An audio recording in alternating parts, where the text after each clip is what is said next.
Right. Good evening, everyone, and a special word of welcome to Fari, our guest speaker for tonight, Shelley, my partner in Intuitive Minds, and of course, our lovely audience. Today is a momentous day for us because it is our first live show for Intuitive Minds. Now, our purpose is to elevate consciousness globally, and truth is our ethos. And we're going to share knowledge with you tonight. Take what resonates with you, but then also go and do your own research. Now, just a quick introduction for myself. I'm Dr. James Liddell from Lifestyle Clinic, where I have been practicing integrative health for the last 23 years. I also have a business called Philippolis Retreats with my partner, Shelley, where we focus on transformation and leadership. Just one second, I'm admitting someone here. And we also started this platform where we elevate consciousness and we change life naturally. So I'm going to give the floor to Shelley, and she's going to introduce herself, then introduce our speaker, and then we'll start with the questions. Over to you, Shelley. Thank you, James. So just very briefly, I have a degree in psychology and a postgraduate qualification in natural medicine, underpinned by quantum physics, but I'm not a quantum physicist. And I've had over 25 years training and experience in metaphysical, spiritual, and consciousness fields, disciplines, I like to call them. I call myself a life coach, a transformational life coach. And I really am a spiritual healer and teacher. All my work, and it's very interesting that both James and myself, independently of each other until these days, we've both had practices for 23 years. I find that very interesting. And my practice I call Spirit World Medicine. I am working with that source energy, higher self source energy. I bring in counseling, coaching, energy medicine, prayer work, and spiritual healing. And when I say healing, I'm the conduit that source energy works through. I don't heal anybody. So in terms of the work that I do, it is by choice. I step into this field with all my heart. All my work is underpinned by this principle of know thyself. And it is with great joy that James and I have referred as colleagues to each other, patience between ourselves to help people. And for a very long time, James and I have chatted about this idea of retreats, and it was a surprise with the Intuitive Minds platform, but just such a synergistic process that happened quite naturally, James. So it's a great honor to work with you, and it's a great honor to be here tonight. And so what I'd like very much is to just briefly say a few things here about Fari Hassan. So I was introduced to Fari by Advocate Sabello. And what was the most amusing thing when I went back to Sabello and I happened to say, well, you know, I had a lovely meeting with Fari. I met him and his wife. And what I had thought would be something like an hour, maybe an hour and a half meeting turned into 4 hours. And Sabello said, gosh, 4 hours, that's a short meeting. So this is a man, in terms of Fari, who I am delighted to and humbled and honored to introduce you to this platform tonight, Fari. You are a wonderful human being, and you have so much brilliant ideas and so much of an experience in this field. And I call you, as I call most people on this platform here, my friend. I would love very much to welcome you to Intuitive Minds, Fari. And I'd like, please, if you could just very briefly just outline a little bit specifically about your professional academic background so that we can then get into the topic of tonight's conversation. Thank you, Fari. Thank you very much. I didn't expect that, Shelley. I mean, I don't deserve that, but anyway, Shelley, I'm very honored to be here tonight, and indeed, I'm very thankful for your invitation, for James and Shelley. Thank you for the invitation. And yeah, look, I mean, I don't like speaking about myself a bit much, but I thought you were going to do the introductions. So, look, I'm a molecular biologist by profession. So genetics and genetic engineering, that was my field for 20 odd years at UCT, and retired since then for very good reasons, which I won't go into tonight. I also had the opportunity of working on the other side, selling equipment. So my most recent, which I also found um, I'm not very good at. I was employed as the managing director for international company called Alliance Global, selling all the DNA sequences and next generation sequencing equipment and various medical equipment that is applied. And then I also had a sojourn into uh, uh, journalism, mind you, for a while, you know.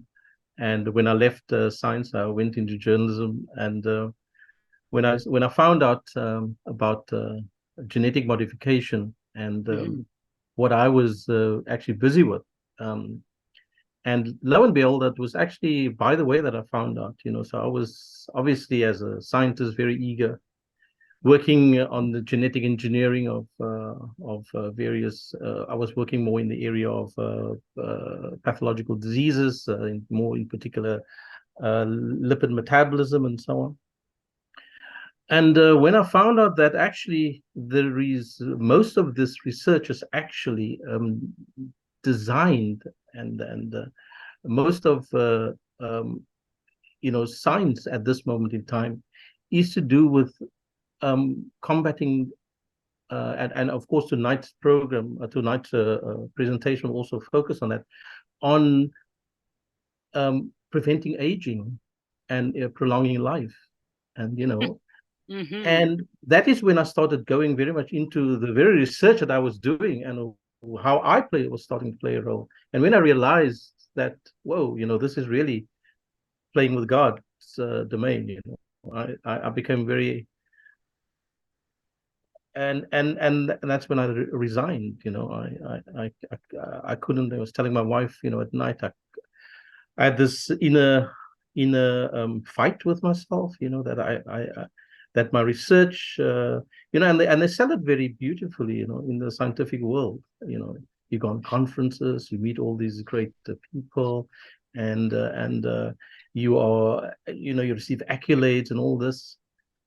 And actually, science has become totally corrupted. I mean, that's what I found out, and so I won't go into how I was involved, not involved in, but I was a victim of corruption in science and so on, etc.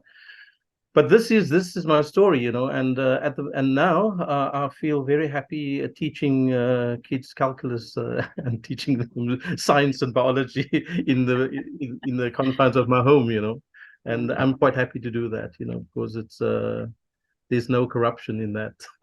So yeah, so that's my story, Shelley. I mean, there's much more to it, but I mean, let's not belabor the point. Yeah, cool. Thank you, Fari. And I think I'd like to hand over to you, James. Perhaps we can start with the beginning of questions to augment and direct the chat with Fari now. Thank you, Shelley. So the first question, Fari, is how will AI change our world?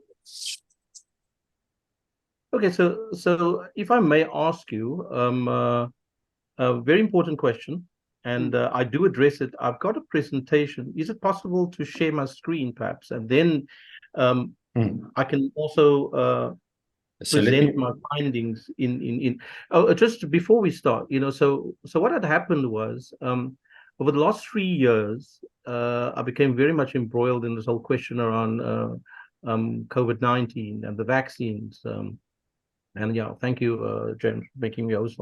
I'll share now. So and when I discovered the science was all corrupted, I then asked the question, how did they get millions of scientists and medical doctors across the world to buy into this, the scam, if I can call it that way, pandemic, as some people call it?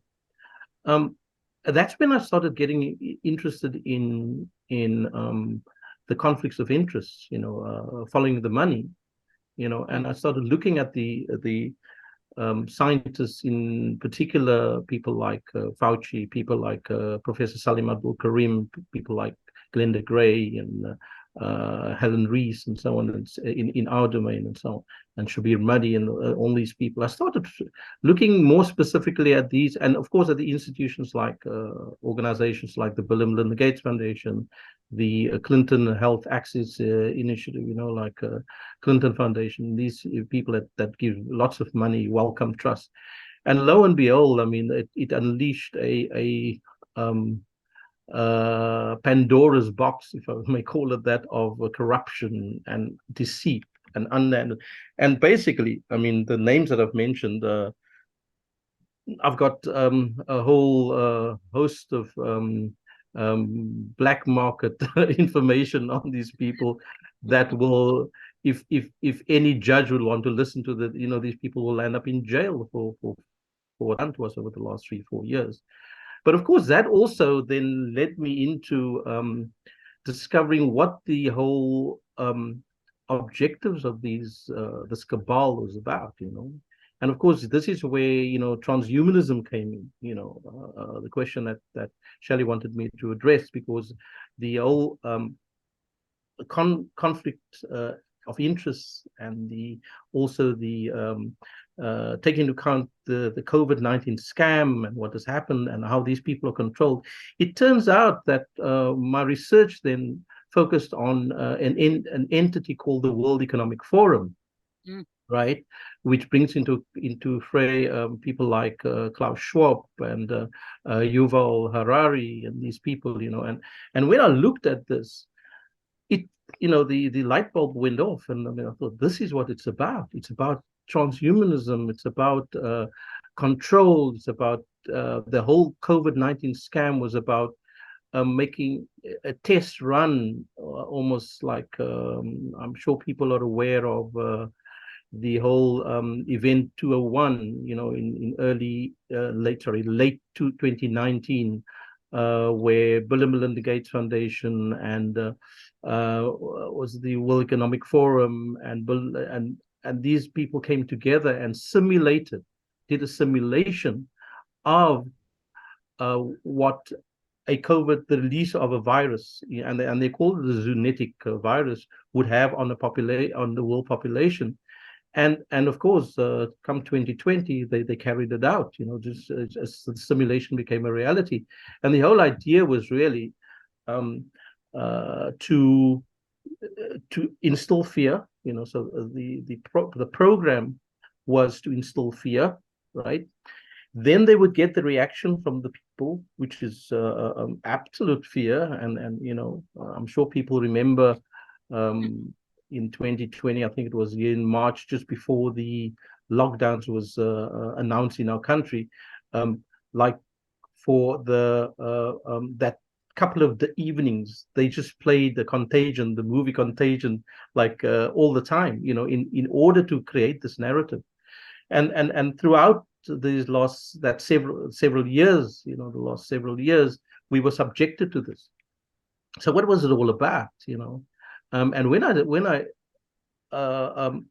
merged the World Economic Forum project, the whole Great Reset project, when I merged it with my knowledge now, extensive knowledge on conflicts of interest, and now these people were part of the, Tedros and these guys were all part of this whole cabal, trying to impose this. It necessarily led me to the question now, what is the end game?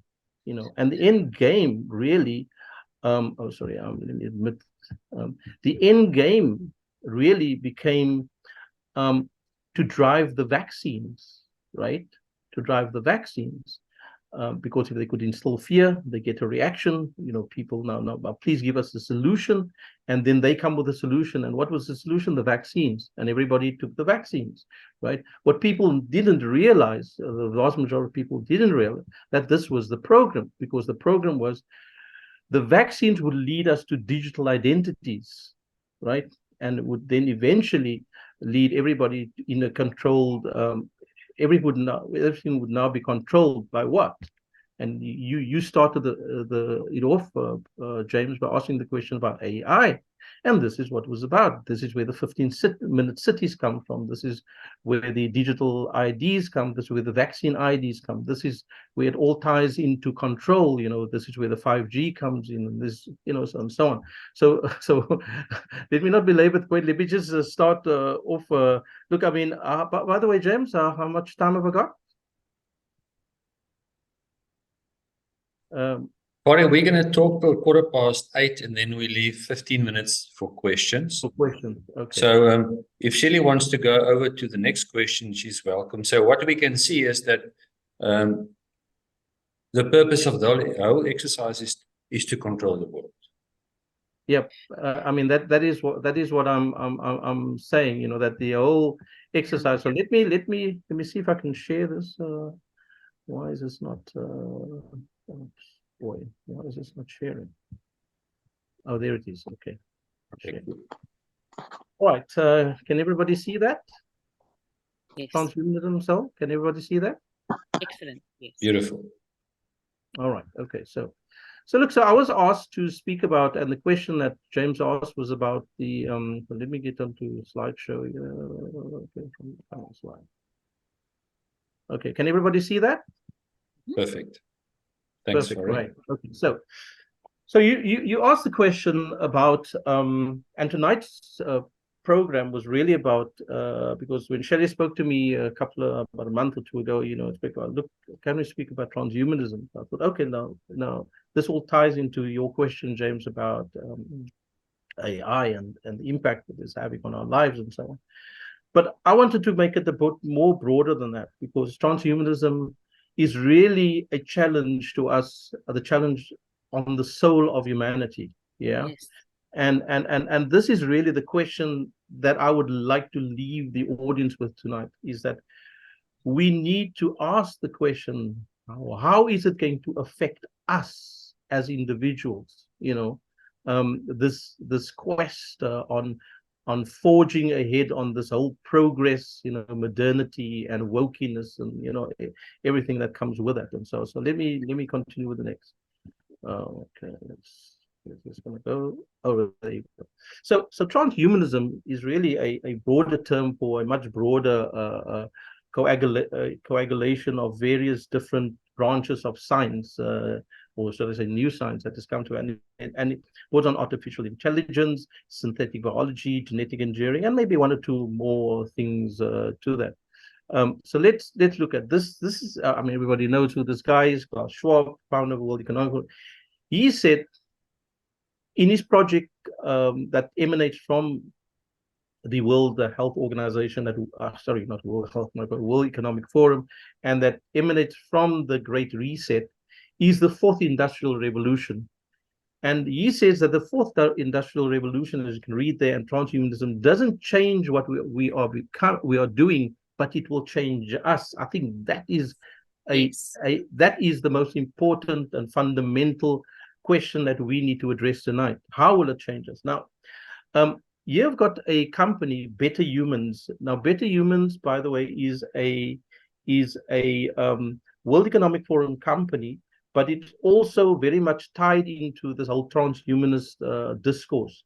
Okay, and it's in fact one of the more popular companies that are now private companies based in the US, and that is trying to establish this whole transhumanist agenda, of which the World Economic Forum, and they're very much part of the World Economic Forum. And why am I using them as a conduit? And I mean, earlier I mentioned about longevity. Now, this is the mission of Better Humans, okay? And if you can just read there that the human body is an amazing product of natural selection evolution, but evolution operates too slowly. This is what they are infused, that it's operating too slowly. And what they want to do is to find platform nodes to upgrade and extend human capability beyond what nature has provided to us. Guided by the proactionary principle, better humans will strive to radically extend healthy lifespans and end human diseases. I think that is the key here, right? This is what transhumanism is all about. It's about people coming together and saying, I want to live longer. We don't want to die. So the way we can do it is through forging our bodies with technology and bionics and this type of thing. And this is what it's really about. So you have these elites, the 1%, which, by the way, you probably know now that you guys are the 99%, yeah. And the 1% is basically this is their project and how they're going to control us. And the better humans, if you look at it again, extend maximum human lifespan. That is a key. And they're going to use, if you look at the bottom there, they can use gene editing experiments to delay aging and rejuvenate vital organs. This is key to the AI. This is key to the AI, and I will make mention of that. And of course, here's the funders, and the funder states we support research only to accelerate breakthroughs in longevity. Right now.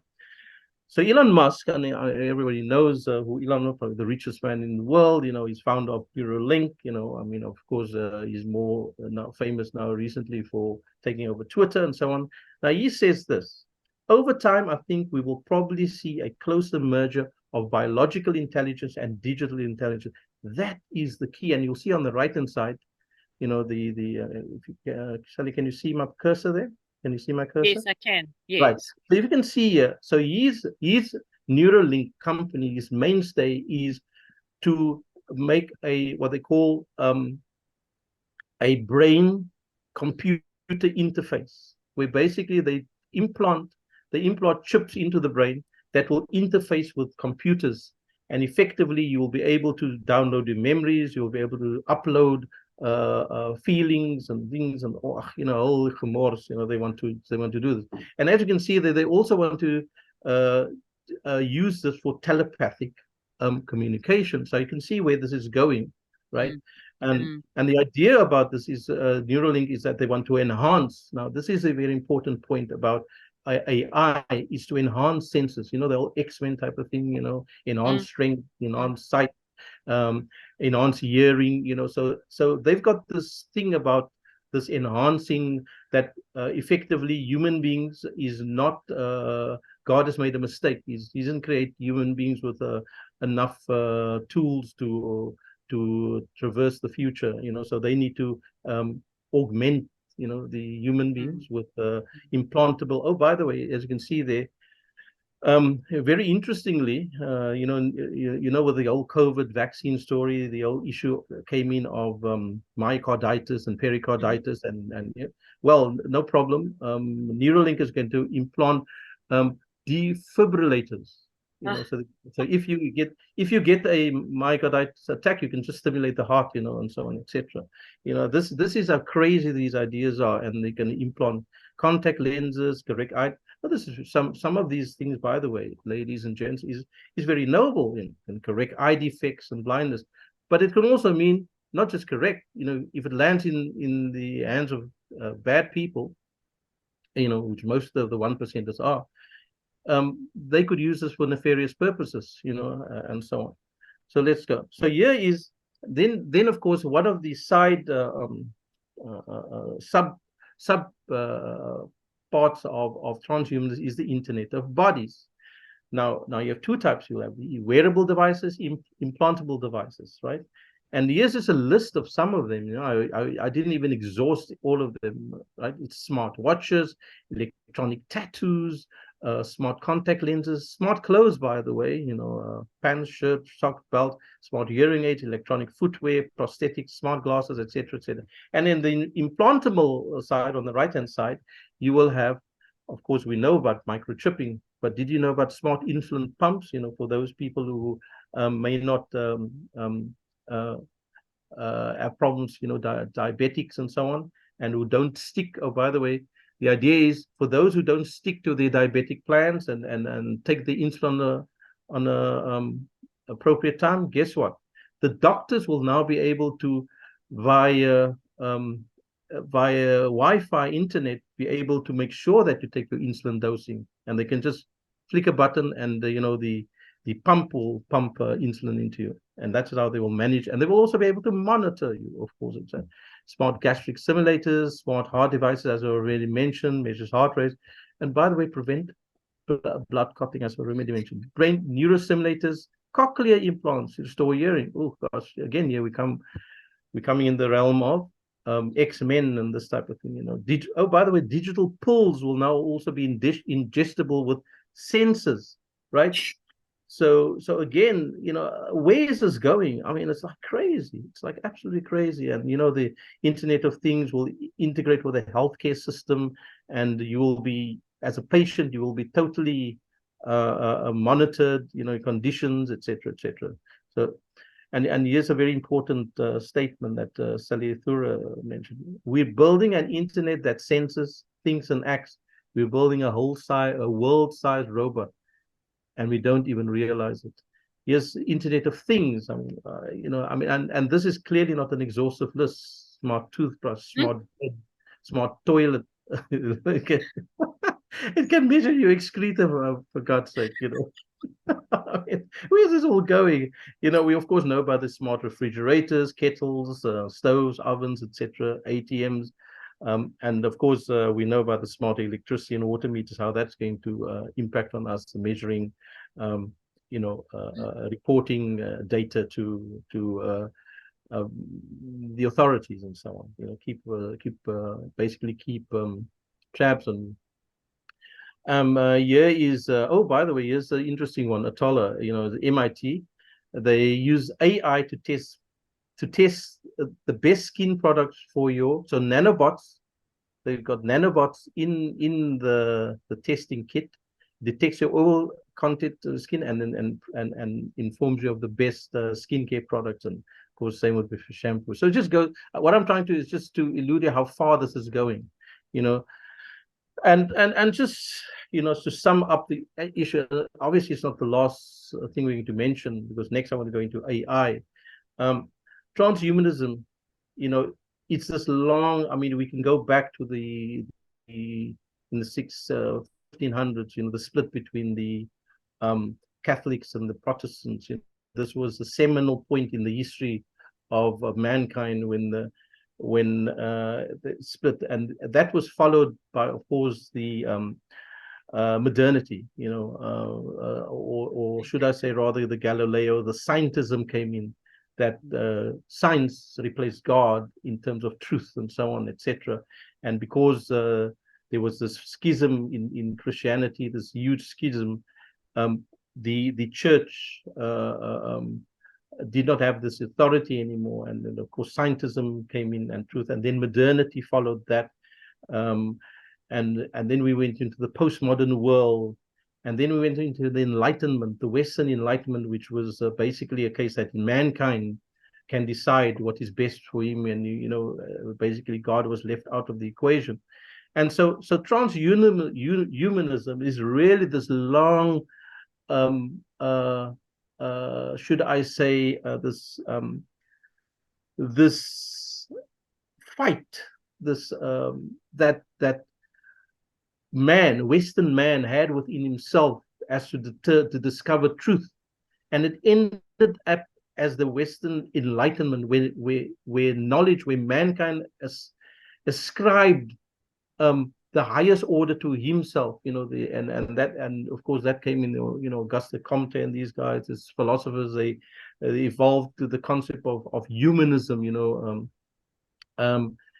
where mankind put themselves right at the top of the pile, and everything else could be exploited. And of course, we saw the results of that First World War, Second World War, and so Western Enlightenment eventually ended up by taking all the vestiges away from the human being itself. It ended up just with the raw human, almost like a soulless human, And when that happens, man then describes, the whole issue which Nietzsche describes in his Gene of Models, where he describes that they had to destroy what was called human in order to realize the true human.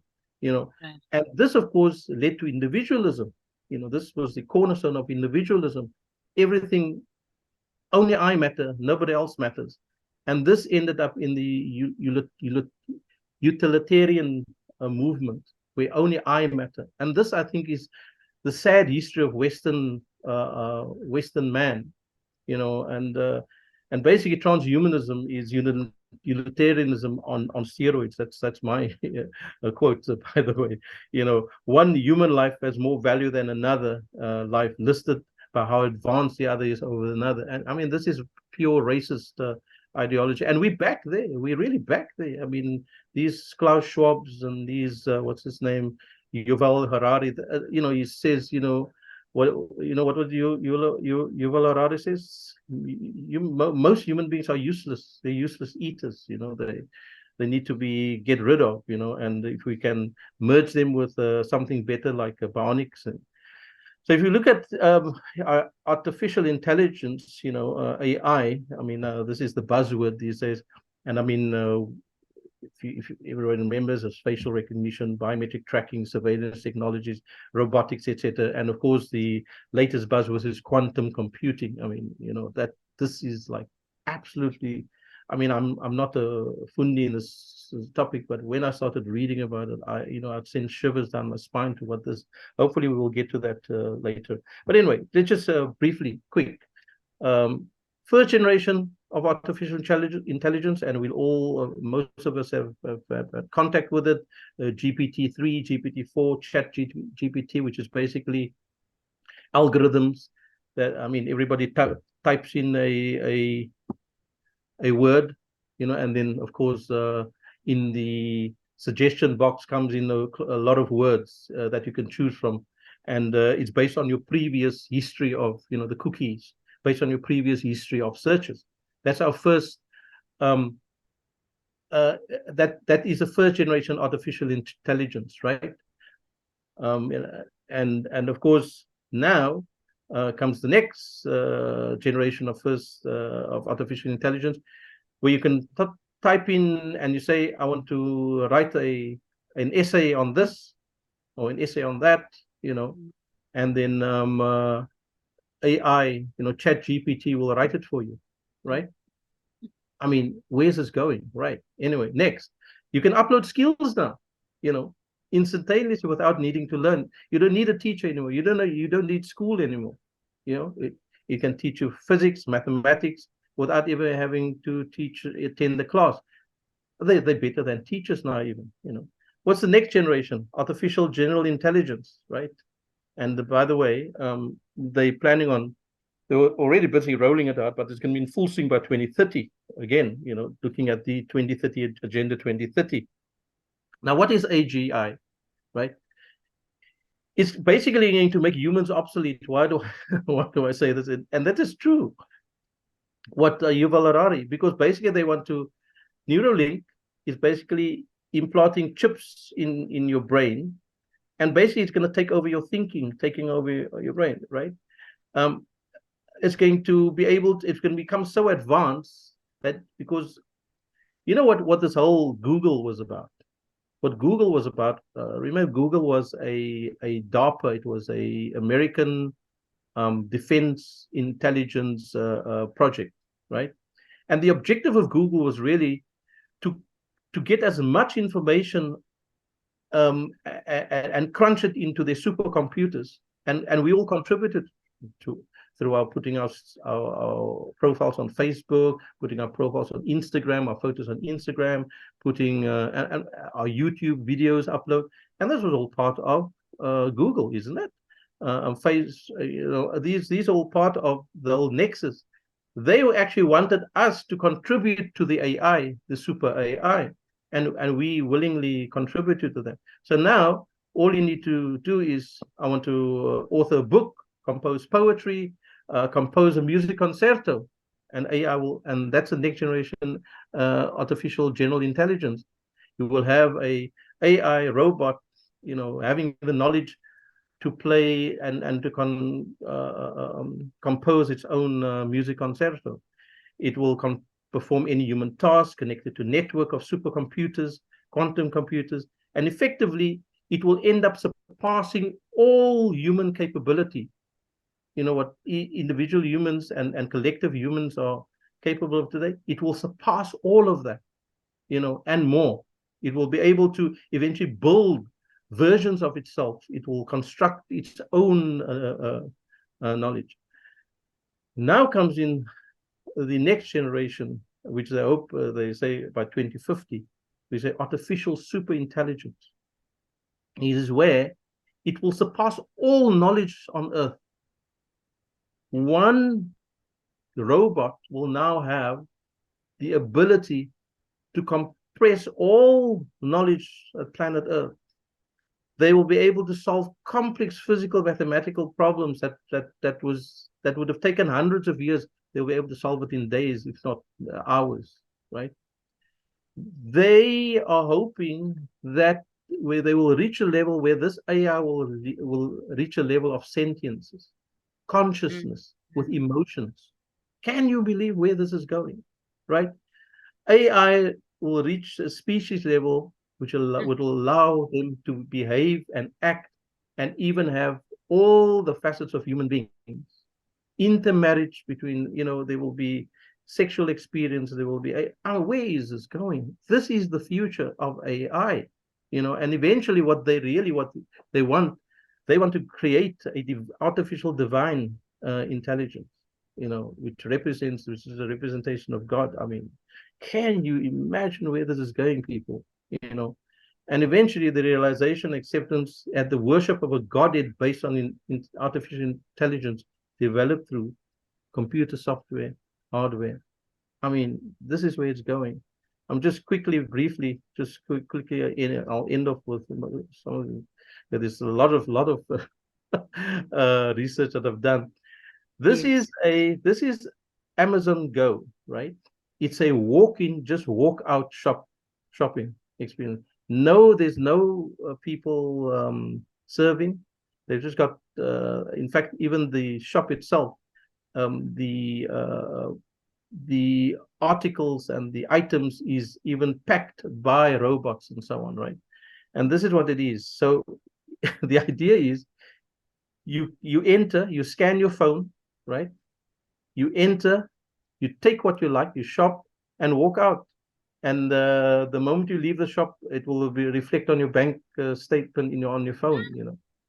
This is the future. This is the future, people. AI.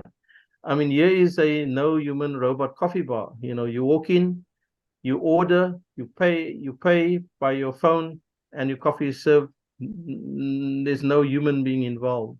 I mean, here's I'll give you an example. Yeah. So for the doctors in the audience, James, I'm sorry to tell you, James, you're going to be obsolete. I'm sorry, you're going to be made obsolete. And there's no joke. This is a reality. Here is a entity, right? All of us are.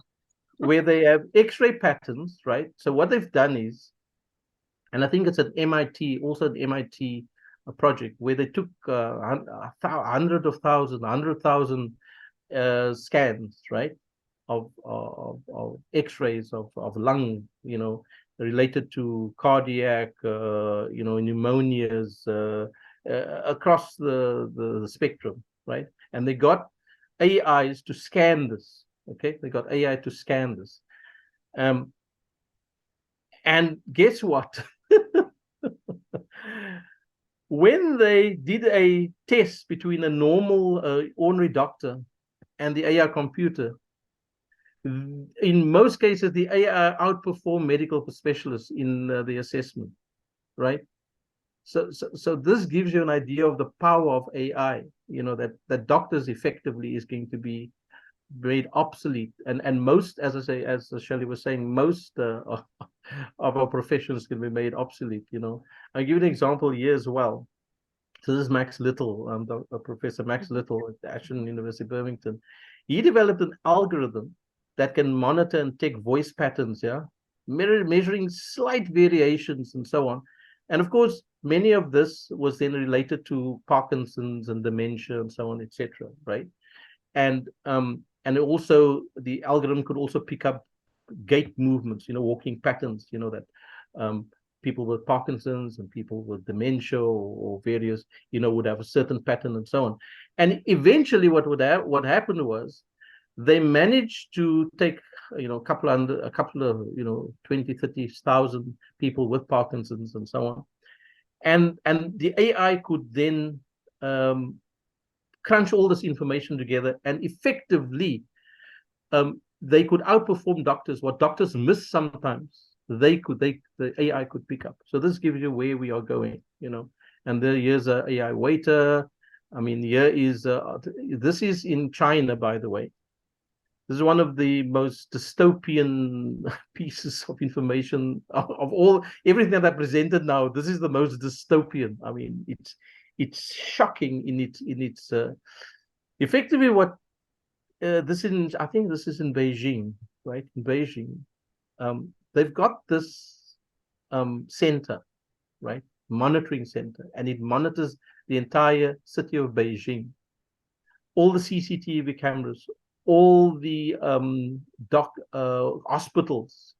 Down, when I say monitoring all hospitals, they're monitoring down to every patient's what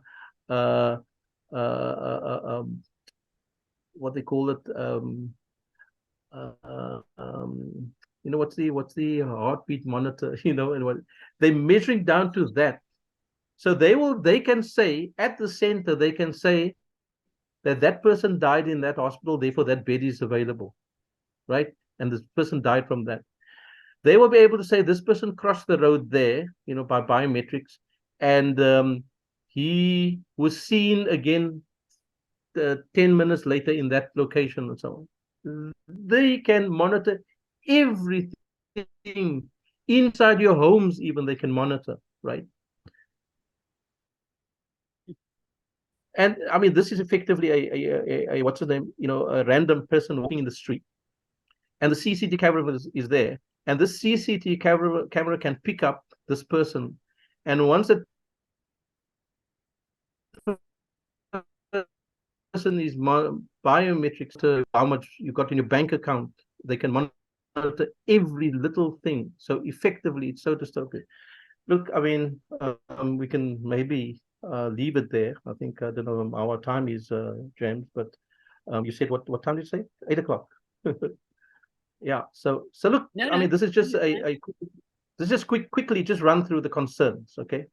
So the concerns that I have and that I have put together is who owns the data of all of this AI collectively? Who owns the data? Nobody. There's no controls. No government.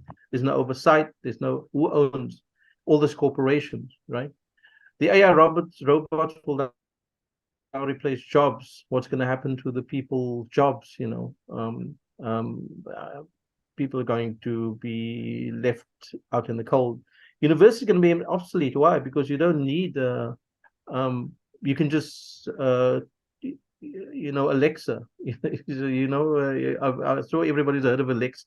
You can just ask Alexa for how to solve this problem. So the robots will become teachers. Problem is like the data. If Neuralink will be able to log into your brain and put your memories and put your thoughts and put private thoughts and your feelings and your intimate details. Remember that information is now belongs not to you, it belongs to a company. Who can they sell it to? Then the issue of if it falls into the wrong hands, what can they do with it and so on. So all these questions. The argument data collection will allow to predict and prevent medical conditions. This is the buzzword. Everybody says, oh, it will predict. You can put a pace, a microchip in your body, and it will monitor all your medical. So before you even have it will be able to detect if you got genetic mutations that will make you predisposed to certain condition. So people will go for it, yeah. But okay, that also means that they will be able to monitor you perfectly. Who does the data belong to? They say it will eliminate disabilities, deafness, you cochlear implants, they will now implant synthetic biology, will allow you to now have an eye that will people who are blind, they will be able to, it stimulates your optic nerve, and then you will be able to see. So these are all good things, yeah, good, but it also, the eye will also be able to tell whoever owns the data everything about you, and if governments want to know it, you go, they will be able to upload consciousness, people, memories to brains and computers. Question that, will that still be a human? Yes or no? They will be able to upload your consciousness and your memories into something else, into another robot. Will that be, you? I mean, that's crazy. So when AI reaches sentience, consciousness, it will be conferred an identity, a personhood. This entity now, if it becomes more powerful, will demand rights, laws. They will now become political. They will now demand jobs. I mean, where is this going? Privacy, enhanced cognitive. If AI falls into the wrong hands, as I've already mentioned, the security risk. Now, what happens when AI now outnumbers human beings? Will they be able to vote? Will they be able to now become a political party? What I'm seeing is the two-tier societies it will be evolving. AI sentient beings and humans, and then eventually, oh, by the way, AI will also be able to create their own individual entities for organ donation. Artificial wombs comes into the play. I mean, this thing is so big. Where are we going? An AI godlike imposter with super intelligence is created, and a new religion is born, while many humans start worshipping the coming of the second Messiah. Where is this going? I'll leave it there. I mean, there's much more to this. As you can see, there's much more to this. Let me leave it there and open it for questions. I think I don't know if that is has whetted the appetite. Sorry, this is a fascinating topic. I'm listening. And it's also very scary. Let me stop sharing. I think what absolutely myself and the audience would really appreciate is how can we be empowered to conquer this mountain? Because there's a very thin line between good and bad. What is your opinion before I give my own opinion? And we're both scientists, but I would love your opinion because I want people to walk away from this chat tonight without fear, but feeling more empowered. And I want people to have hope because I have a lot of hope. And this is not going to tremble me. The floor is yours, Fori. No, a very important question, James. I mean, look, yes, I share your sentiment. There's a lot of hope for the future. Why? Because I believe that mankind will never allow this to happen on their watch. What I mean by that, I'll give an example to explain, because when you speak of AI, we speak of transhumanism. We're speaking about something that there is no standard. We cannot measure a standard. So we cannot.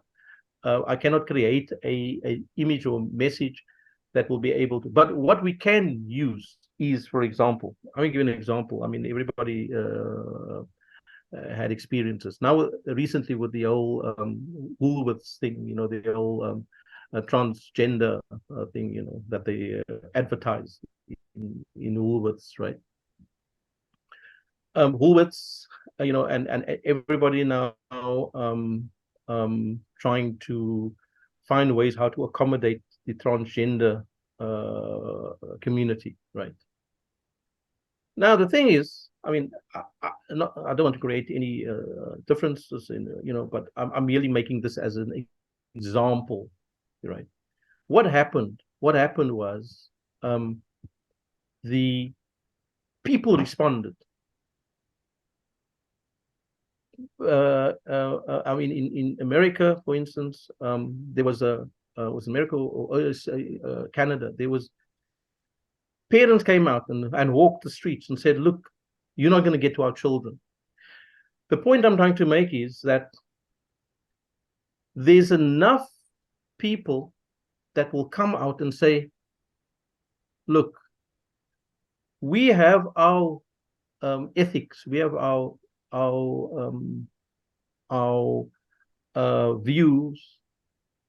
We feel that this is the way that society needs to be structured according to certain moral precepts, right?" And I think enough people will stand up. So when it comes to the transhumanism, I think the same thing is going to happen, and people are going to step forward and say, enough is enough. You, the 1%, you cannot decide. I mean, another way I would put it is, let them try now coming with lockdowns and masking and that. Let them try now. I'm almost certain that there will be a large body of people that, unlike before, when people were in fear and shock, there's a large body of people that's going to stand up and say, no, you're not going to take us for a ride. We're going to take our lives into our hands, and we're going to decide what is best for us, not leave it to a government, not leave it to the DA or the ANC or the EFF. No, no, no. We're going to decide. You're not going to decide on behalf of us. And I think there's enough people. Let the corporations now try and impose mandates. It's not going to happen. Let them try and impose mask mandates. It's not going to happen. There's enough people that have woken up now. And I think the same is going to happen with transhumanism. Is that when this AI rollout comes, and and people are going to stand up and say, look, so far and no further. I hope I answered you to some extent.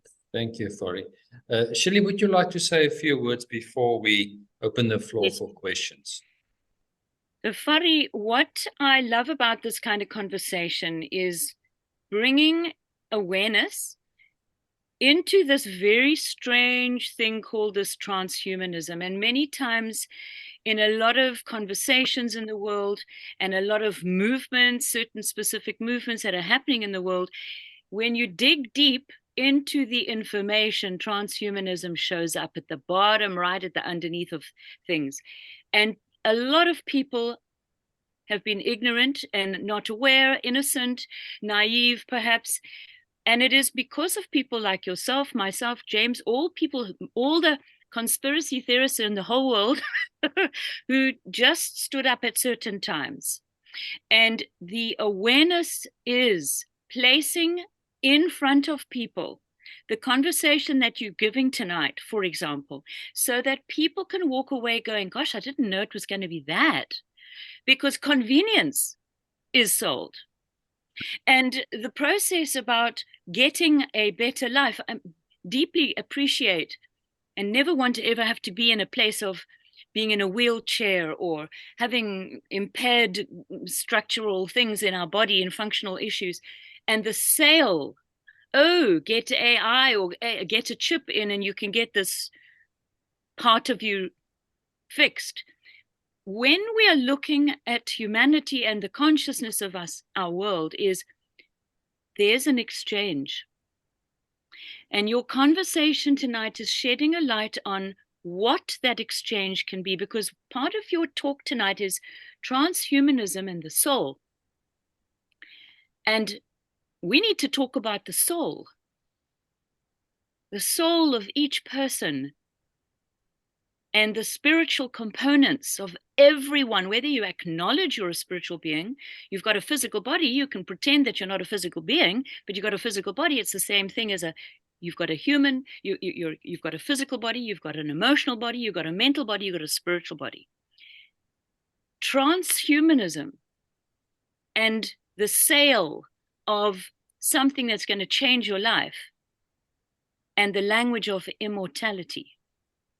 Can you speak about something around the sale that's coming from these mouthpieces, globalists, Mr. Global, whatever we want to call that, around the idea that human beings must willingly take this into their lives for the quick fix and how that exchange is going to affect on the soul level?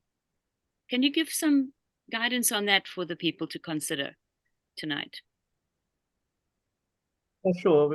Again, a very important question, and that's, I mean, cuts to the crux of it, in fact. I particularly, as you can see, I didn't mention the concept soul because I was hoping that that was going to come in the question and answers, and here it is. Okay, so, when, again, let me go back to, when the church and state split, right? Mm-hmm. Now, of course, we trace that back to the 1600s when Catholic Church and the Protestant Church split, right? And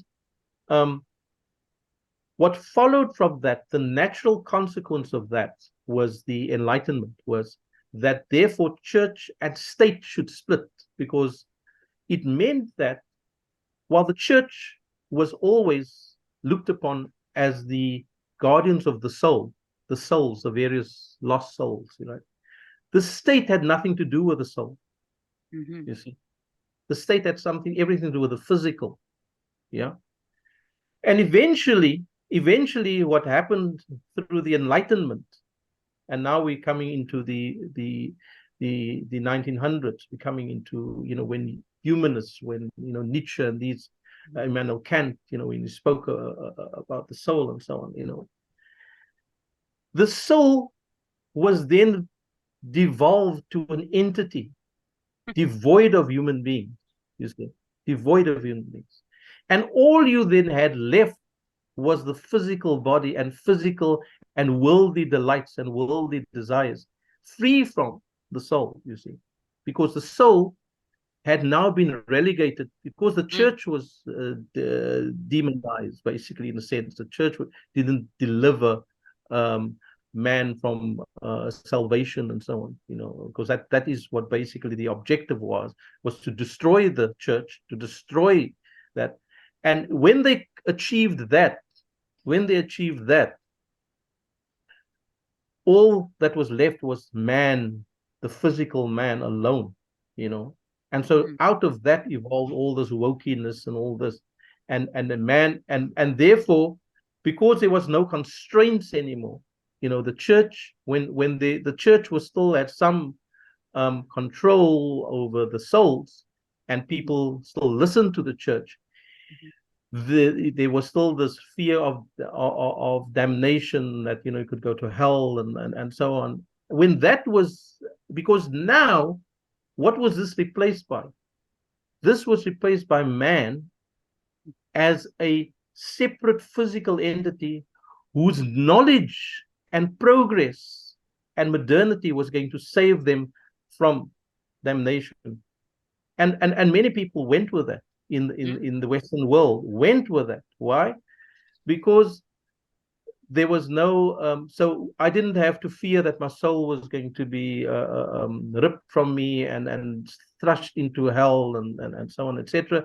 I can now, and this is what mankind did. They then, denouncing the soul, denouncing that there's a spiritual entity, they could now function free of any constraints.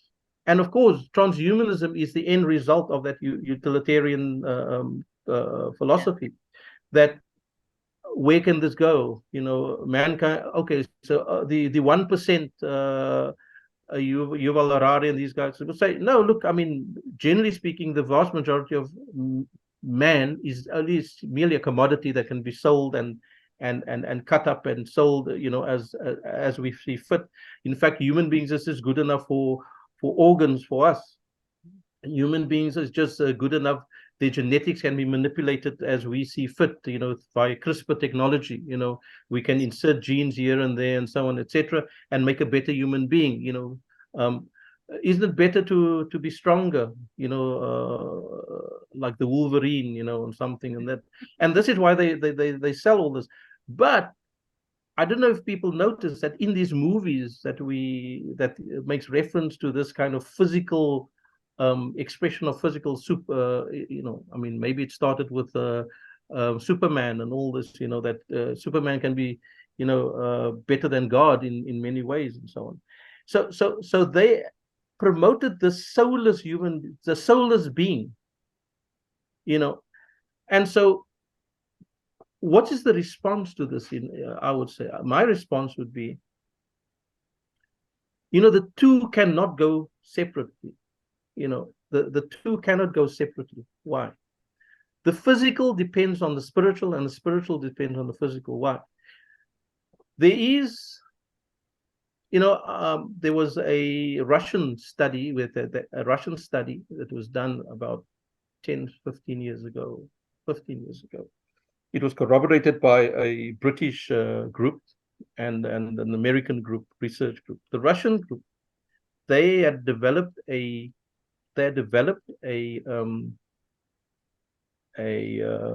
machinery that could measure finite energy components. At the nano level. At the nano level, it could measure and convert it into a picture. And what they did was, their study was based on death, and they photographed thousands of people at death, and in 99.99% of cases, they could physically photograph something leaving the body at the time of death, right? Mm. And this study was corroborated by a British group and Now, the thing is, the question that's before us here is, what was that? For believers, the only thing that we can conclude is that was the soul. Now, the question before us is, therefore, what keeps us alive? Because when that energy left the body that the Russians had photographed, the person was dead and couldn't be revived. A few seconds before that, that energy or entity or whatever you call it was in the body, and in the entity, the human being was alive. Yeah. So there is an inextricably link between what keeps us alive is this entity called the soul. Very nicely said. And the body is a mere vehicle. It's a mere a housing, a cask, or whatever you want to call it, that encapsulates the soul. And it's actually the soul that gives us life. Yes. But of course, scientists will argue differently. Sorry, James, you got a hand up. Yeah, Fari, we have to conclude. So if you want to say a final few words before I give the floor to Shelley to thank you, and then I will say, and I think we have to give, we're running late, so I think we have to give one person a chance for a question. Absolutely. Is there anyone?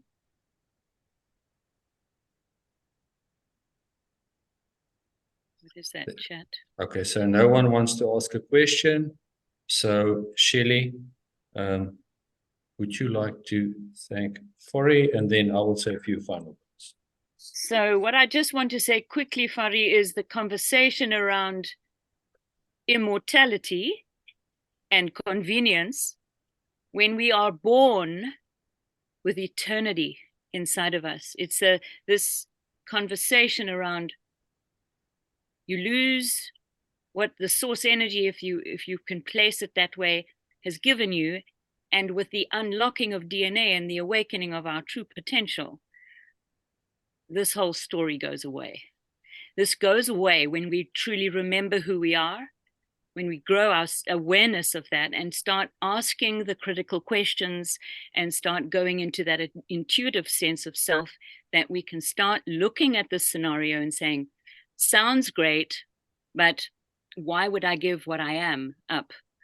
And I think that this is the conversation around transhumanism and immortality and being human and our eternal being. And I just want to thank you, Fari, from the bottom of my heart for bringing forward such incredible research that I understand is out of your ambit of what you had been presenting. I've been blown away with what content you've shared in previous times. And I'm blown away with tonight as well, because under a short time that we've had to expose some of your work here, I understand and appreciate the dedication and the commitment to bring such a powerful and actually such a crucial message forward. And I thank you, Fari, for doing due diligence tonight and sharing with our audience. I want to leave it on a point here that when we live in a world without knowing who we are, we're going to quickly ask for quick solutions from the outside. And the conversation that you brought tonight will start, I hope, the opening of the inside world, where we start asking better questions so that we can make better decisions. Thank you, Fari, for being here. Is there anything you would like to just add before you leave tonight? Yeah, thank you, Shelley. And once again, thank you for the audience and thank you for listening to my claptrap. But anyway, look, I mean, this is an important conversation because, James, as you would agree, you know, that this is a issue, a physical issue that's going to become more and more entering our lives every day. And we're going to have to confront it, you know. Yes.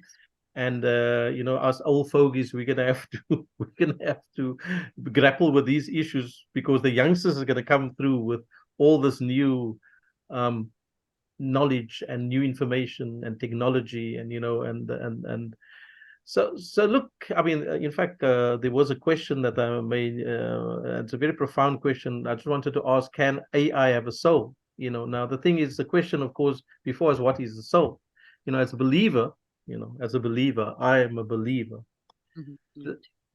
The soul is a divine entity that is inserted in you by God, or at least God is helpers, and it's it's got a divine essence in it, you know. So anything that means to say it's not created by man. Yeah, it's not created by man. It's created by the divine. So the AI can never have a soul. Why? Because it's created by man itself, and man hasn't got the ability and the knowledge and the know-how how to create a soul. It's only God's domain. So God alone gives us that. And the AI is only kept alive by virtue of its algorithms and by virtue of its knowledge that is and instructions, you know, that is given to it, you know, in the form of zeros and ones and binary code and all this, you know, and etc. So without that, the AI cannot exist, right? And so I want to leave people with the thought that, you know, more and more, these questions is going to come up and it's going to challenge our beliefs, right? And people are going to make the claims, you know, like the godlike divine AI, the whole objective of Google and its creators was to eventually end up as, I don't know if everybody heard of Andrew Lewandowski, you know, the guy who left Google, and the whole idea was he wanted to create the Church of the Messiah, you know, the Church of the Messiah. And he wanted to create the Church of AI, basically, you know, that people must worship. And he actually called it actually the Church of the Messiah, you know. I mean, and that's quite instructive. Why called the Church of the Messiah? Because they know that there's going to be an antichrist, right? The question before us is, who are we going to take as Christ, the second coming? Now, I mean, for those who are not believers, you know, atheists and so on, there's no believers. I mean, this statement may sound like nonsense, but the point is, why would an atheist, right, who he acknowledges as he's an atheist, you know, Lewandowski, who worked for Google for many years, why would he create a Church of the Messiah if they don't believe in it. It is quite obvious why, because they know that the challenge against their AI Messiah is going to come from the believers, and they need to have answers to that. So I want to leave everybody with that thought and say thank you very much, Shelley, James. I mean, anytime, I hope I did justice to your session, and I hope everybody benefited. And I mean, in my humble way, I tried to contribute. So thank you very much, and good night. Yeah. Thank you, Fori. And just a few last words from me. We live in the age of Aquarius. I'm an eternal optimist, and I do believe that truth will rule. Absolutely. Absolutely. So Yeah. we'll see you on the 27th of September, which is a Wednesday, because the 26th is a holiday. And this talk will be posted on YouTube within the next week. And I will share a link with all of you. So those that could not watch it because of load shedding and other reasons will then be able to watch it. So I thank you all sincerely, and I wish you a peaceful night. Goodbye. Goodbye. Thank you.